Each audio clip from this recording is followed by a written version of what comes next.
Сәлем достар, біз бүгін экономикада өте қызықты тақырып спорт экономикасы жайлы айтамыз. Тақырып өте қарапайым көрінгенімен, дәл осы тақырып төңірегінде экономистер ойы бір жерден шықпай тұр. Тіпті спорт тақырыбында экономистер жиі дауласады. Неге екенін видеоны соңына дейін көрсеңіз түсінесіз. Айтпақшы, видеоға лайк басуды ұмытпаңыз.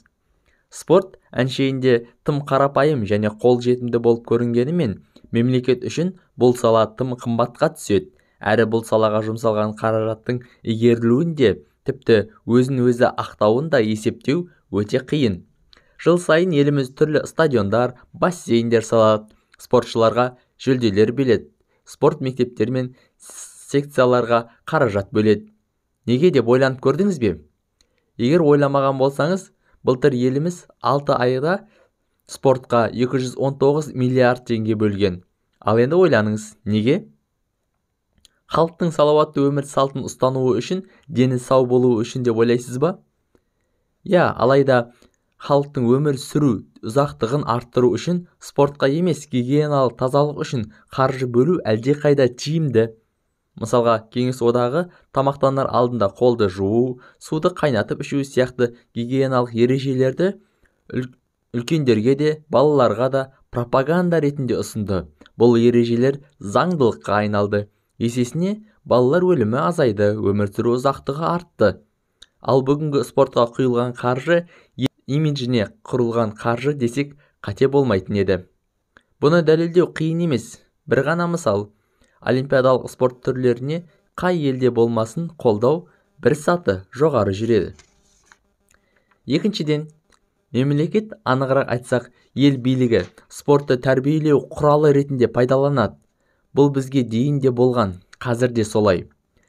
Қай елде коллективті спорт дамыған болса, сол елде ұйымшылдық пен демократия да болады. Ал қай елде индивидуалды спорт дамыған болса, ол елдің экономикалық өсімі төмен. Ал сол индивидуалды, яғни жекелеген спорт түрі агрессивті болса, мысалға бокс, күрес, жекпе-жек сияқты, онда жағдай тіпті де қиындайды. Кеңес үкіметі Қазақстанда топтық спорттың дамымауы үшін барын жасады. Футбол мен волейболдың сағы сол кезде ақ сынған еді. Есесіне, боксқа бет бұрдық. Бірін-бірі сабауға, тіпті ұрып құлатуға дайын ұрпақты тәрбиеледі. Осы арқылы қазақтың топтасуын, бірігуін тежеді. Бұл тек қазақтарға ғана қолданылған жоқ. Кеңес одағы құрамындағы басқа да елдерге қолданылды. Спорт мемлекет дамуына әсер етеді. Мысалға, Америка құрама штаттарында бейсбол танымал спорт. Бұл ойын ережесі әрбір ойыншы өз ептілігінің арқасында командасына жеңіс сыйлауға мүмкіндігі бар. Сол сияқты футбол, волейбол сияқты командалық ойындар. Маған кейде Қазақстанда футболдың дамымауына қарсы бір топ бар сияқты болып көрінеді. Және сол топ ел бірлігіне де қарсы тұратындай. Осы тұста сіздерге 2009 жылы шыққан «Непокоренный» фильмін көруге кеңес береміз.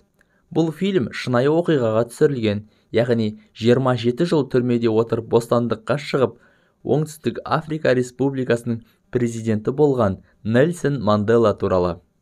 1995 жылғы регбиден әлем кубогын қалай өткізгені жайлы.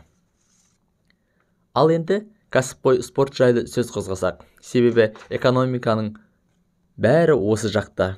Кәсіпқой спорттың бірнеше түрлері бизнеске айналғаны қашан? Ол үшін тіпті талай спортшы денсаулығынан да айырылды. Тіпті бұл бизнес табысты болу үшін баскетболда 3 ұпайға тең салым енгізілді, боксшылардың шлемдері шешілді. Бұл арқылы агрессия мен жек көру сезімдерін оңай тудыруға болады. Ал ел азаматтарының эмоциялық ахуалы экономикаға зор әсер етеді. Кез келген спорт түрімен кәсіби түрде айналысу денсаулыққа зиян. Бокс, күрес, футбол, волейбол, тіпті шахматта мөлшерінен асса зиян болады. Тек суда жүзу ғана еш зияны жоқ спорт. Тіпті күн сайын таңнан кешке дейін бассейннен шықпай жаттықсаңыз да, бұл спорт сіздің денсаулығыңызға зиян емес. Тек батып кетпесеңіз болды әрине. Спорт экономикасы жайлы видео тәмам.